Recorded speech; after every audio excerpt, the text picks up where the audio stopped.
Title: Beneath the Andalusian Sun. When I boarded the early morning train from Paris, I could already feel Spain calling to me through the hum of the engine and the soft shuffle of passengers finding their seats.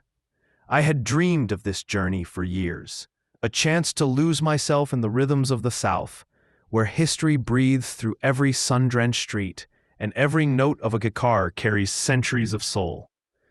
As the train glided through the French countryside, fields of green gave way to ochre hills and olive groves shimmering under the noon light. Crossing the Pyrenees felt like entering another world.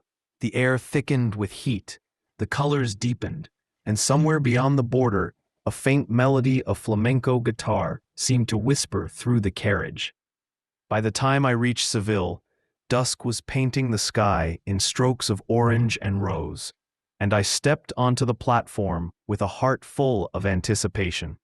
The city greeted me like an old friend. The scent of azahar, orange blossoms, floated in the warm air, mixing with the smoky aroma of grilled sardines from a nearby stall. The streets were alive, children chasing each other through narrow alleys, couples leaning close beneath wrought iron balconies draped with bougainvillea, and the distant clatter of horse-drawn carriages echoing over cobblestones. My first stop was the Plaza de España, and it took my breath away. The golden tiles glowed under the evening sun, and the canal mirrored arches that seemed to ripple with stories of another era.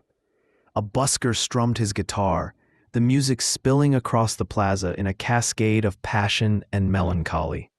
I sat beside him, listening, feeling as if I'd stumbled into the very heart of Spain's soul. The next morning, I wandered through the Triana district across the Guadalquivir River.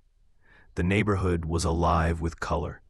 Ceramic tiles of cobalt and emerald adorned doorways, and old women in bright shawls chatted outside bakeries that smelled of churros and fresh bread.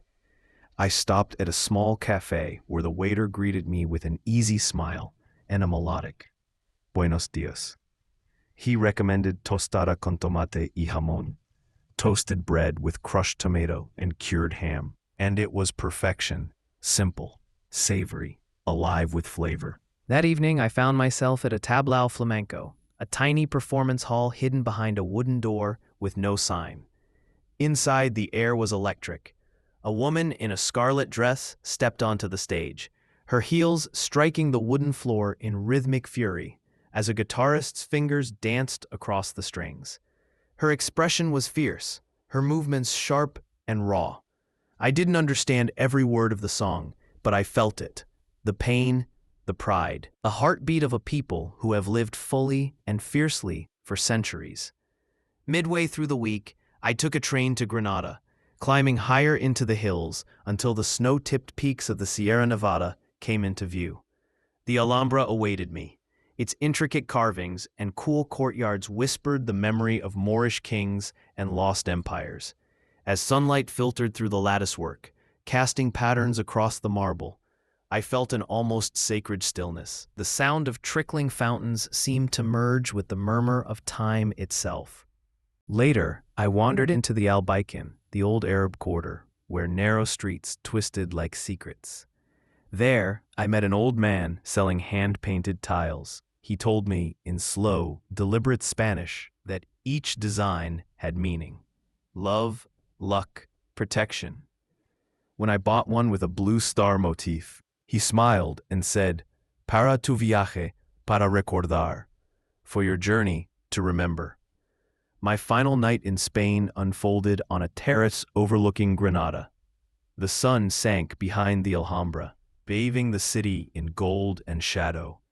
Someone nearby played a soft guitar, and the scent of roasted almonds drifted through the warm air.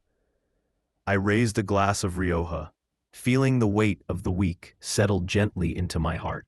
Travel, I realized, isn't just about seeing new places. It's about feeling something awaken inside you. In Spain, I had tasted passion in its purest form. In the food, the music, the people, the silence between the notes of a flamenco song. When I boarded the plane home the next morning, the dawn light spilled across the horizon, and I caught one last glimpse of the Iberian land below.